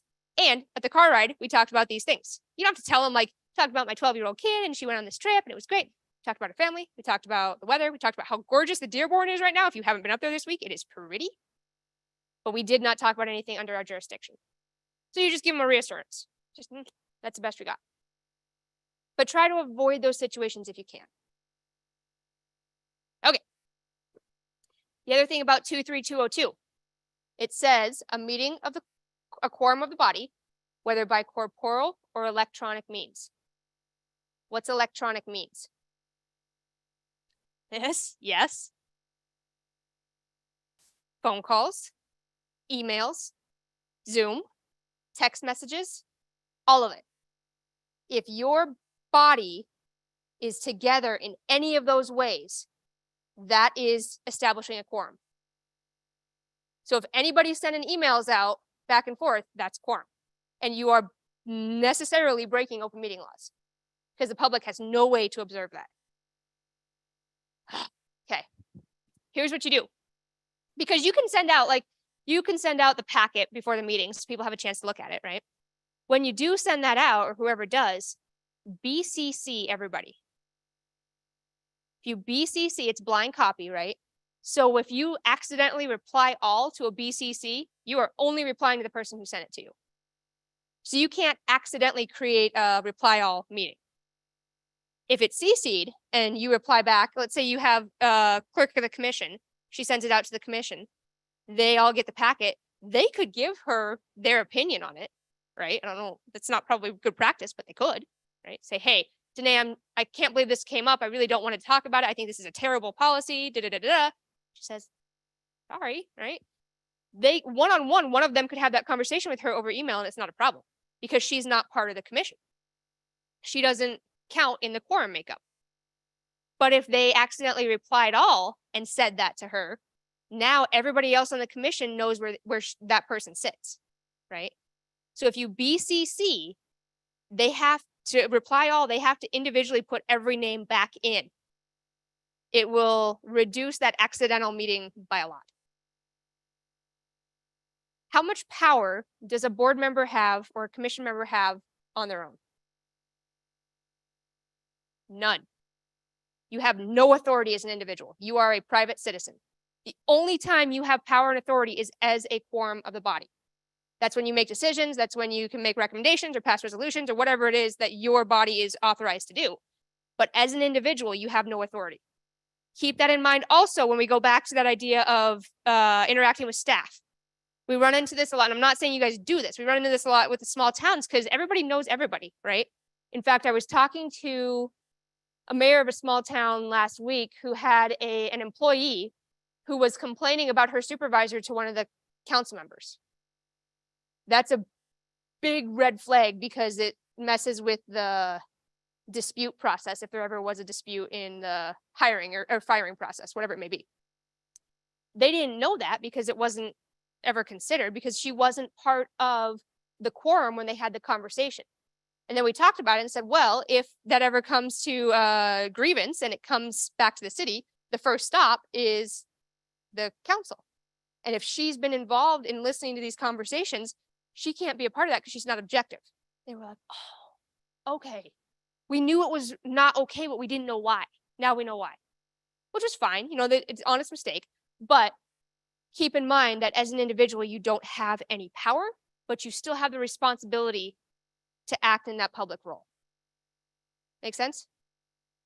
Okay. How are we doing? Oh, pretty good. Told you, 2:30. Okay, the next one, 23203, that's gonna answer this, where'd it go? Closed meetings thing. All meetings of the public or government bodies, boards, bureaus, commissions, supported in whole or in part by public funds or expending public funds must be open to the public. The presiding, so jump down to subsection 3. The officer of any meeting may close the meeting during the time that the discussion relates to a matter of individual privacy. And then if and only if the presiding officer determines that the demands of the individual privacy clearly exceed the merits for public disclosure. The right of the individual privacy may be waived by the individual about whom the discussion pertains, and in that event, the meeting must be open. And then if you jump down real quick to the next section, except as provided in subsection 4B, a meeting may be closed to discuss strategy to be followed with respect to litigation when an open meeting would have a detrimental effect on the position. 2 times you can close a public meeting in Montana to discuss personal issue or personal information that a reasonable person would consider private. And the Supreme Court has defined that as things like medical records, performance records, things like that. And to discuss litigation strategy. Those are the only 2 times that you can close a public meeting. Everything else has to be open. Most of you should not be in a situation where you are discussing personal information.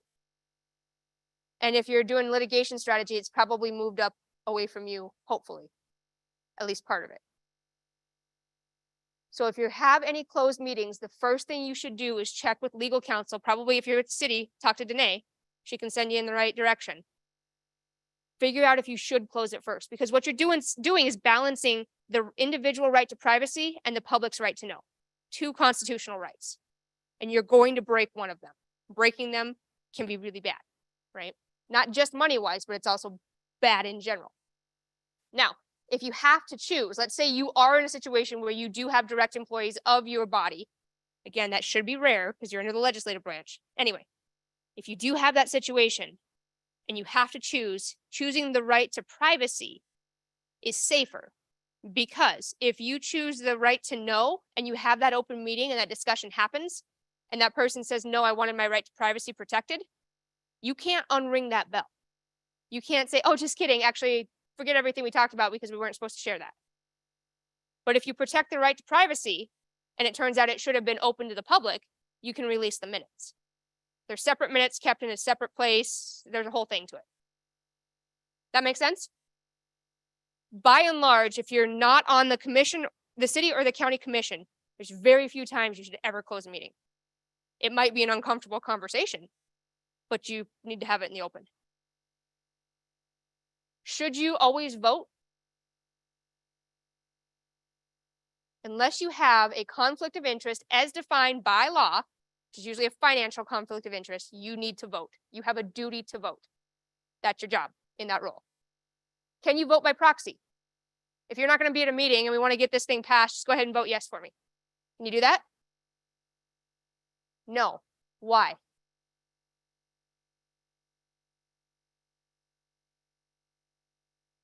If the public didn't have a chance to comment prior to you making your decision, they didn't have any effect on you. In substance, they were not allowed the right to participate prior to your action. So you can't vote by proxy. Now, if you're out of town and everybody's meeting and they need 1 more person to make quorum, can you join by Zoom? Can we do that here? It's questionable.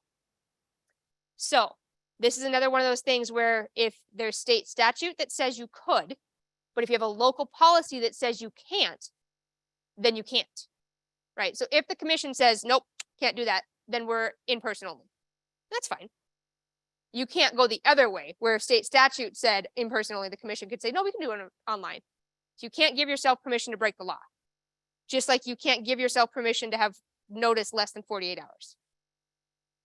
So check with your governing body, whoever it may be, if you have a need to do online. And the answer maybe still be no, even if the statute says yes. Yeah.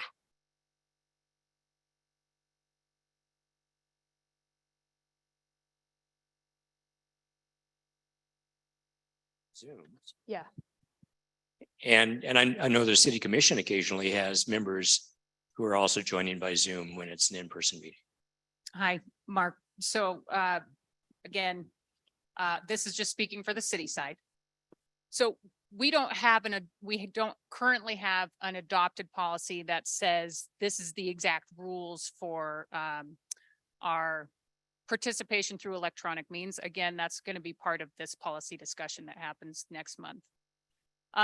And we do allow electronic meetings and Zoom meetings. Where I say that there's a gray area is that if you're going to participate via electronic means, you need to be, I use this term visible, which also means to be, you're participating in the meeting. How's that? So it has come to my office's attention that sometimes, I'm not accusing anyone in this room, but sometimes boards will be short on a member. They'll ask someone to call in, but they're not actually participating. There's a name on a screen. I would debate, and I would ask Ashley to speak to that. If that person isn't participating, isn't voting on that item, you don't have a quorum, right? The duty to vote still stands. So that's why I say it's a little gray. By all means, yes, Zoom meetings are fine currently until we solidify a policy about exactly what those rules look like, but you still need to participate. It's your duty as a board member, and you need to be visible either through audio or video to do so. So when you say visible, it could be that they're on the phone, but they're actively in the conversation. Yeah. Specific example. Let's say you're an architect, engineer, contractor, and you serve as a zoning commissioner. You can see how those topics would often overlap. Do you have to, and let's say you or the firm you represent as an individual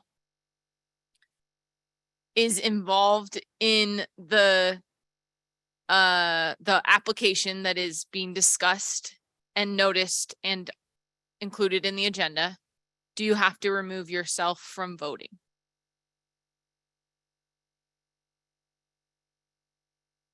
So we'll come back to page L3. Let's take a little trip to it's either 11 or 12 or something. Hold on.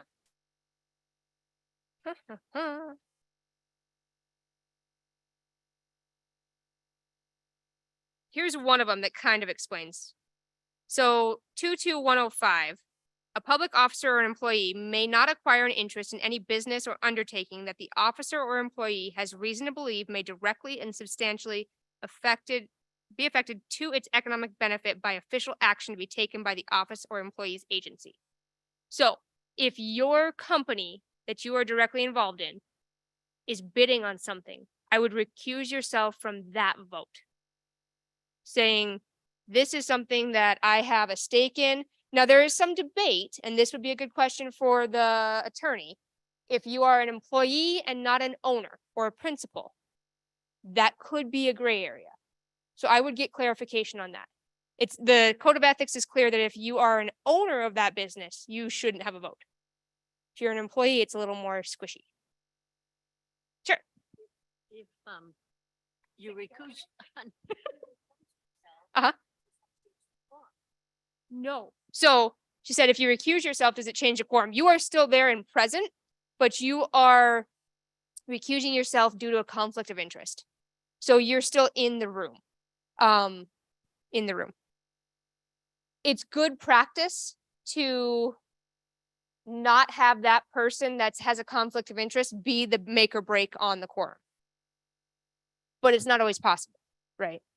So what we say is if your only option is that, let's say you have a 4-person board, you have to have 3 there and 1 person's missing, then it depends on what your bylaws say and what your resolution says. If you can still consider that quorum, then you have 2 vote in favor and then you have 1 abstain, it passes. Your bylaws may say though, that you have to have 3 out of 4 vote in the affirmative on any action. And in that case, even if you had the quorum, you still couldn't make the vote. Make sense? Okay. Okay. We probably will not have time to get really deep into ethics, but we'll touch on it a little bit. Let's jump back here and finish this up real quick though. Okay, The last bit, which will answer this one, subcommittee requirements. Subsection 6, which is not highlighted because I keep forgetting to highlight it before I print more. Any committee or subcommittee appointed by a public body or an association described in subsection 2 for the purpose of conducting business that is within the jurisdiction of that agency is subject to the requirements of this section. What does that mean? Every committee, subcommittee, anybody that is created by a public body also must follow all the open meeting laws. And what we'll see, we'll get some confusion sometimes about, let's say you have a 5-person city council and they say, well, we only put 2 people on this subcommittee from the council. And then we put 2 other people on there, 2 other community members, so that we don't have a quorum of the council. That's fine. The council doesn't matter in the subcommittee. They are a new body. Those 4 people create a new quorum threshold. So 3 of the 4 of them together, regardless of how many of them are city council members, now still creates a quorum. Does that make sense?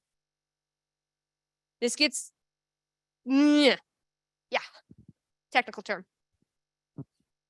So is an advisory board allowed to create committees or subcommittees? Depends on what your resolution says. I would recommend against it. I would not have the advisory board creating committees because it gets really unruly really quickly. Oh, that brings me all the way back up here. Show and tell time. These guys create standing committees that are somewhat permanent. The executive branch can create an ad hoc committee for a special reason that has a single purpose for a specific amount of time, and then once it's done, it dissolves. That can happen over here.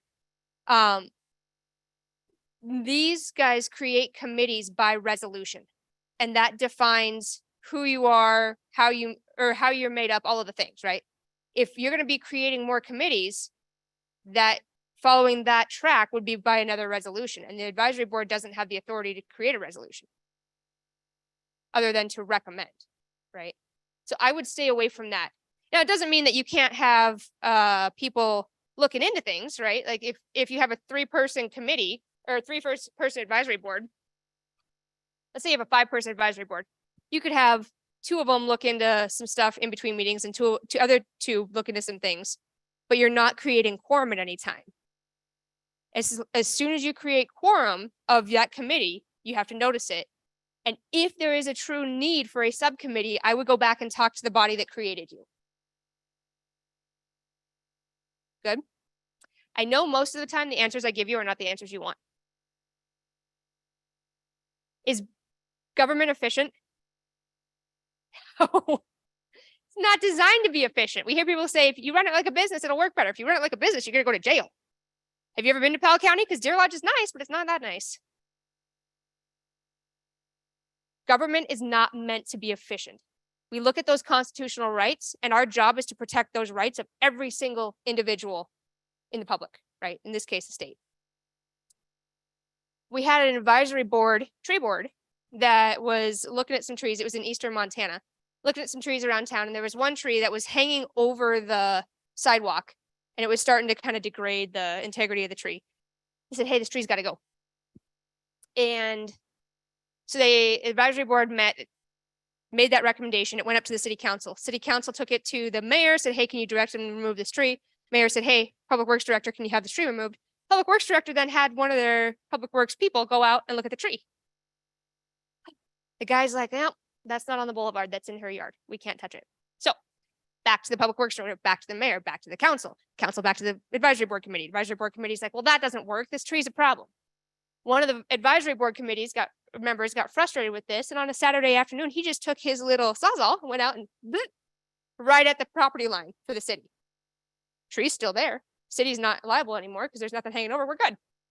How happy is the 70-year-old woman who comes back from her weekend when her tree's been buzzed in half?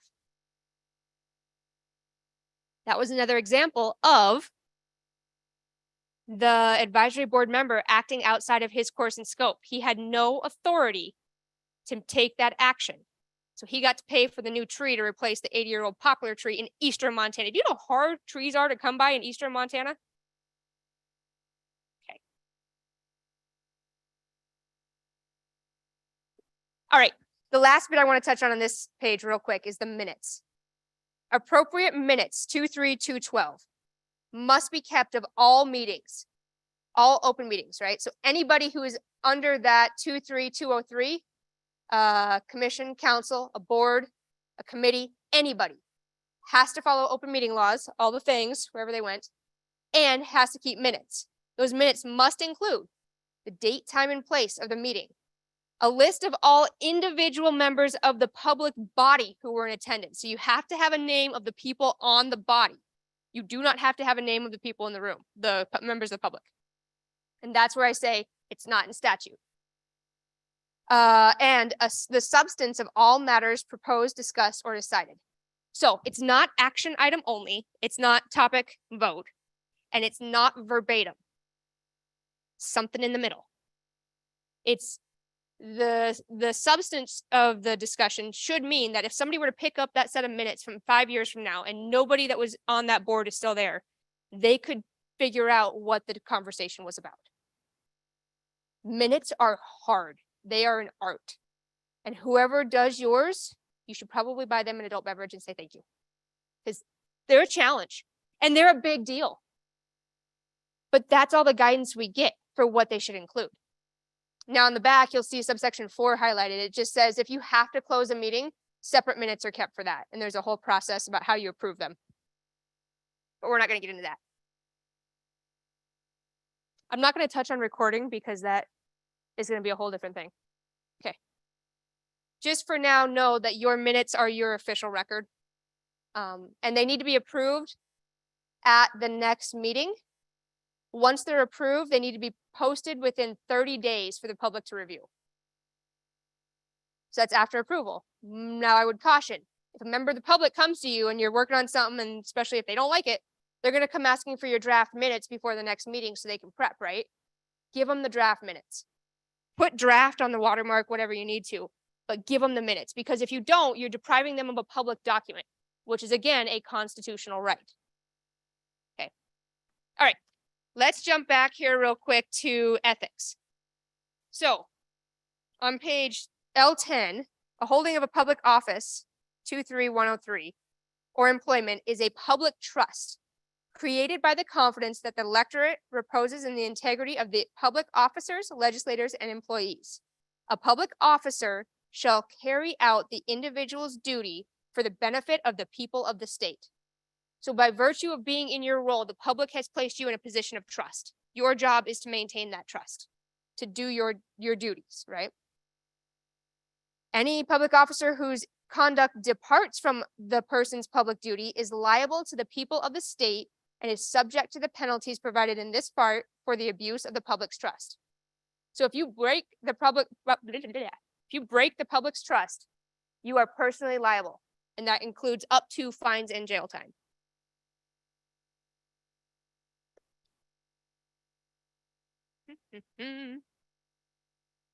Okay, so then if you jump down to 104, public officer may not disclose or use confidential information acquired in the course of your official duties in order to further substantially the individual's personal economic interest. So if you learn something because you sit on the planning board about a piece of property, like Amazon's going to come in and buy it, and there happens to be a half a section for sale next to it, and it's farmed or zoned as ag land, and it's super cheap. Can you go buy that ag land? Because now you know that its price is going to go way up? I wouldn't. You also cannot accept a gift of substantial value or substantial economic benefit tantamount to a gift. What substantial value? Yeah. Amazon question, yeah. Uh-huh. What if you got... Yes. What if you got a meeting packet before the public did?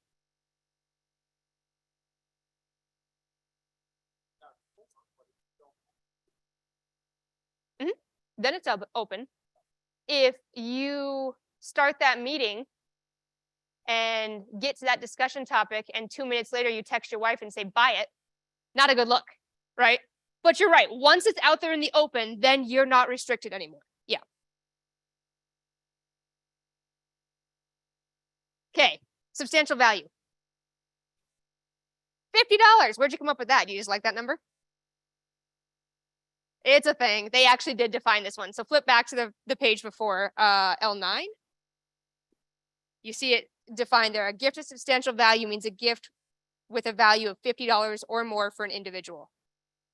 I know that these pretty little MSU folders are fancy, but even if they were $50 worth, they would not count because you got it in the course of training for your official duty.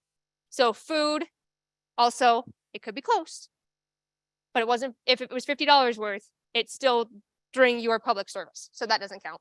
An award given publicly for your service doesn't count. What about, this happened in Bozeman. The city council was receiving 2 tickets from the local movie theater each month as a thank you for their service to the community. Tickets were $6 a piece. This was like 15 years ago. $6 a piece in their boxes once a month. Does that break that? It doesn't say. It doesn't say. We don't know. Fortunately, the commission or the council said, yeah, this probably isn't a good look. So they said, thank you, we appreciate the thought, but we actually can't accept those anymore. A few months later, that same movie theater happened, or I guess it was about a year and a half later, shut down. And they wanted to sell it, but they needed to rezone it. What does it look like if they approve the zoning change in a property right next to campus from the people who have been giving them movie tickets for years and years and years? So the idea is you can't accept a gift of substantial value that would tend to improperly influence a reasonable person in that person's position to depart from the faithful and impartial discharge of that person's public duties. So is it over $50? And is there a chance that it can make you not be impartial in your duties? Those are kind of the 2 pieces to, is it a gift? What if you got the gift after? This happened in a small town. They were working with an engineering company and they got a water project done ahead of schedule and under budget. How often does that happen? It doesn't. They were super excited. So we were doing an ethics training and the clerk was sitting in the front row and we're telling all of these things and you could just see her go white. She goes, oh my gosh, like what? She's like, I think we broke it. Okay, what happened? She goes, well, so we did this project ahead of time, under budget, all the things. A month or so later, the engineering firm came in and they delivered these big boxes to the office and they opened the boxes up and they're these nice Carhartt jackets. They're like the waist-length jackets for the office staff and the coveralls for the public works department. And they've got their name embroidered on them and the city logo on it. Are they over $50? Yeah. Is it a problem? Why? Project already happened.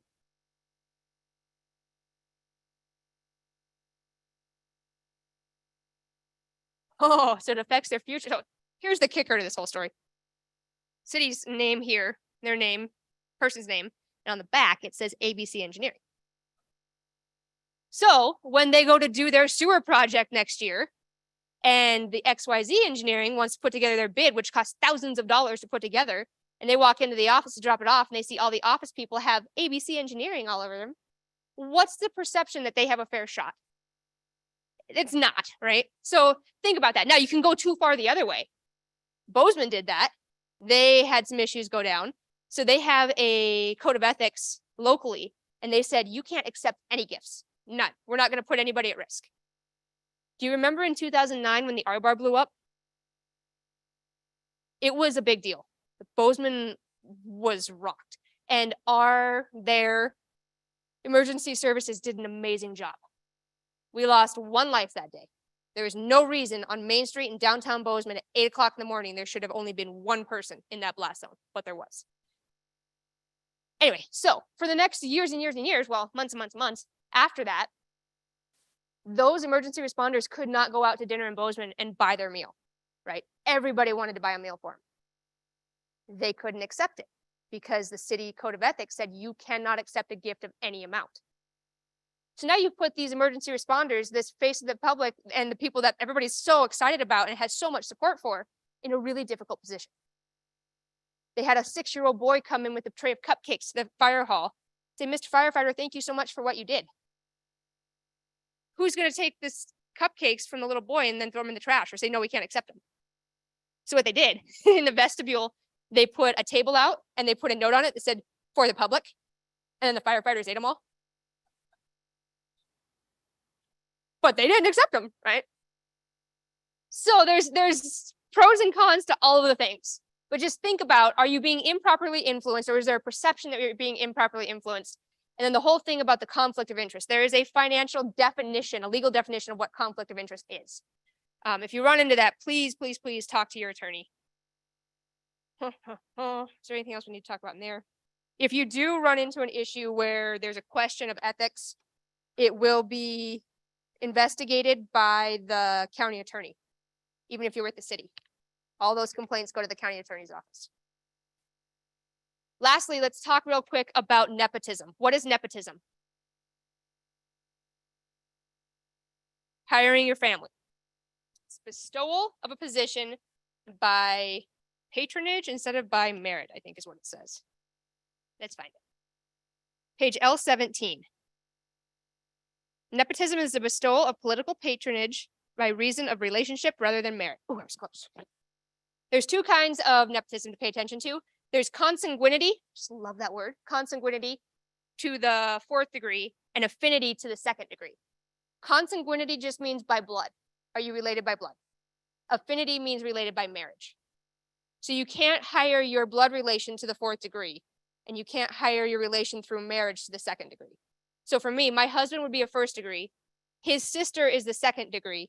My nephew is the 3rd degree. So I could hire my nephew because it's by affinity. He's 10, so I won't, but I could. The other way would not work because my sister is 1, her husband is 2, and let's say he had a child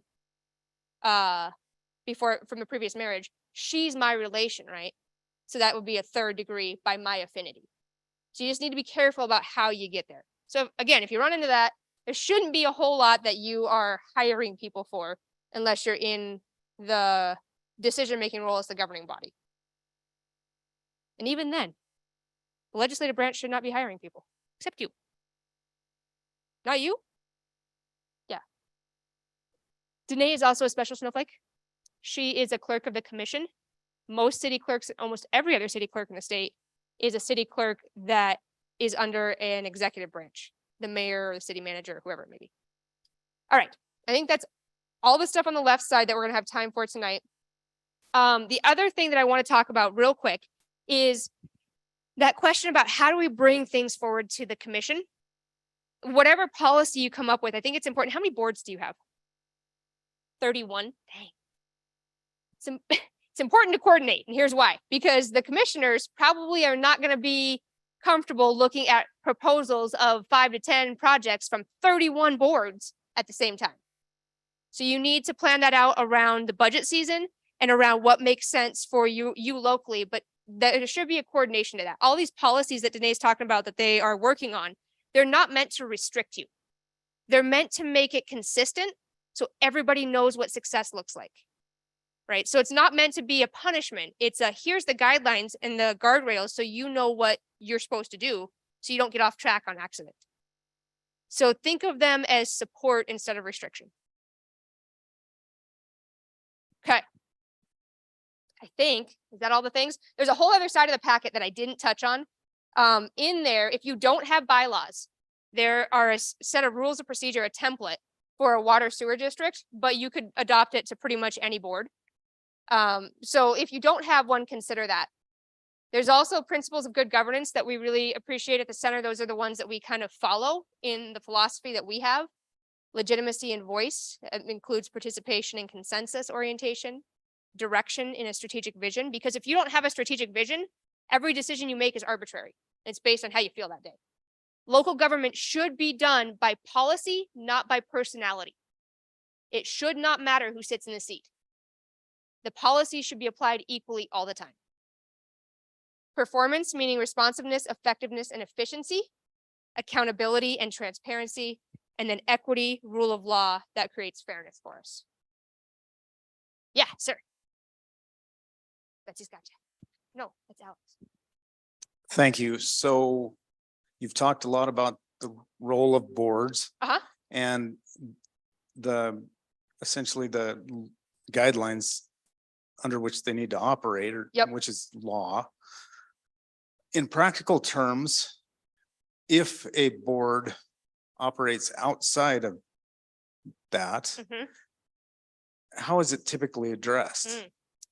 So if a board is operating inconsistent with their resolution and with the defined policies and the law, the body that created them should be paying attention to that. And if you have somebody going rogue, the first step is always training. The assumption is that they just don't know, right?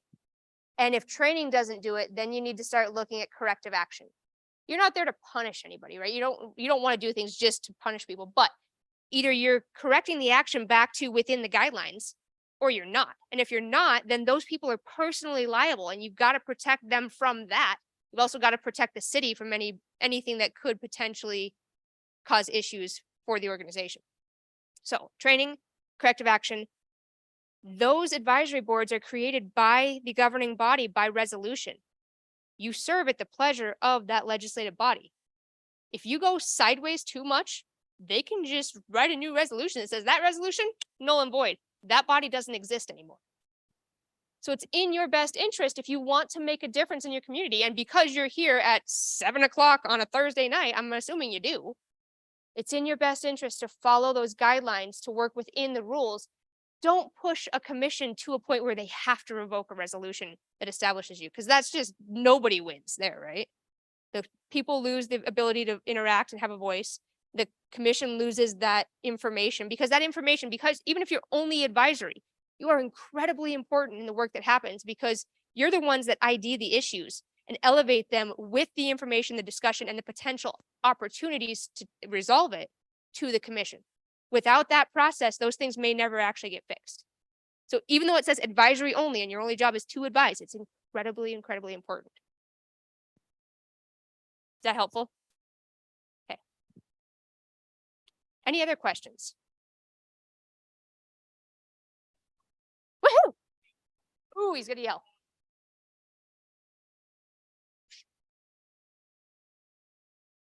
– 48 hours. Ooh, public notice is posting your agenda somewhere where it has your time, date, meeting place, and all the things you're going to talk about. That's a good question. It depends. So it depends on what's your guys' policy? Do you know?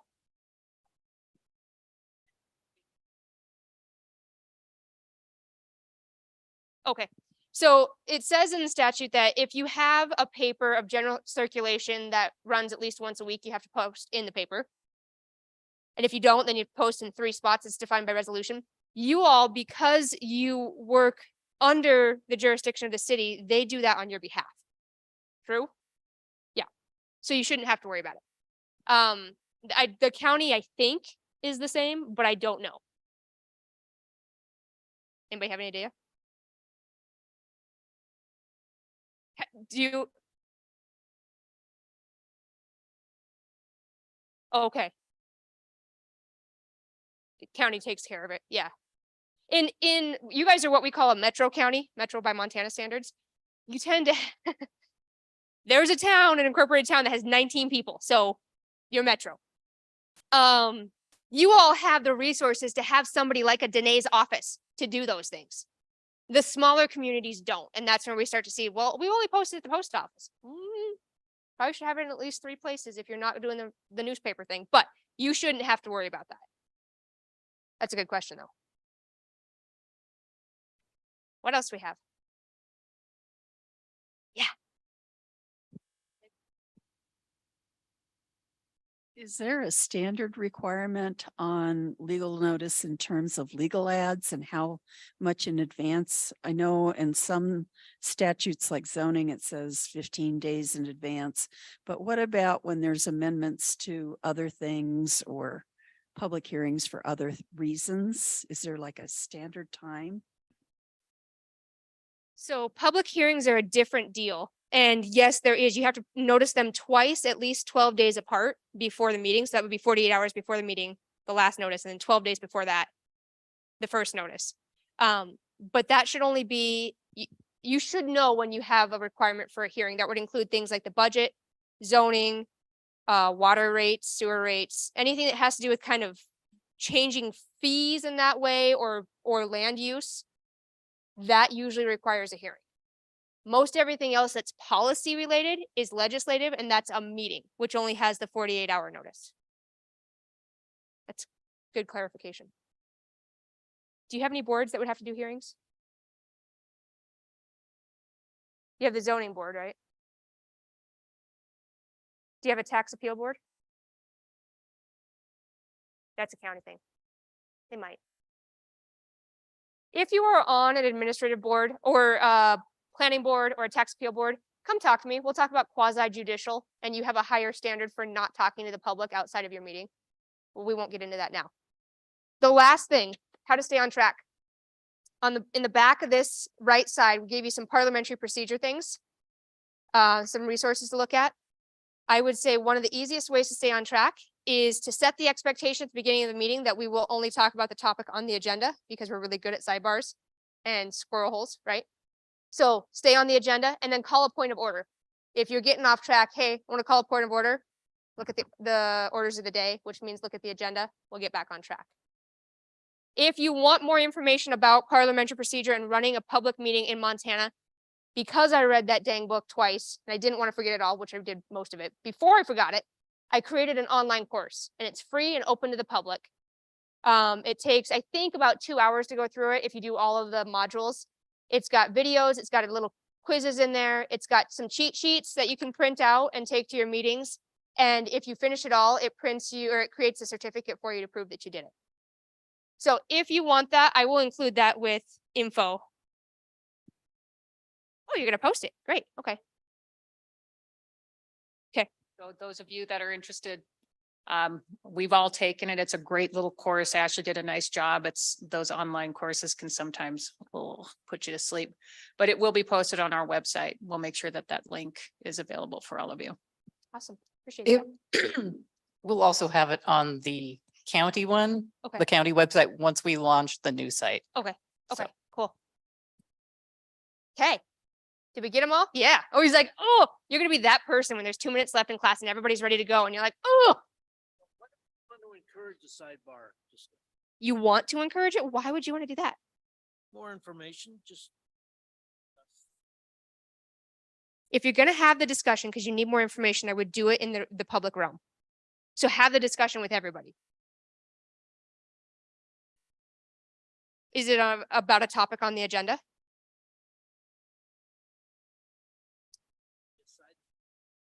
Okay, so what you could do is, if you need to report something that's happened in the interim, you could have a place where you have board updates, where each board member can update things they've learned in between sessions, or they had conversations with people. But you shouldn't get into discussion about those, because those are things that are not noticed, right? So if I went to a training, I can report back on the highlights of the training, but we probably shouldn't get into the details. I wouldn't do it in a meeting, which means you shouldn't do it with the quorum. Time's up. Okay, any other questions? All right, thank you guys for hanging in there. I really do appreciate it. And again, thank you for what you do. This only works because you're here.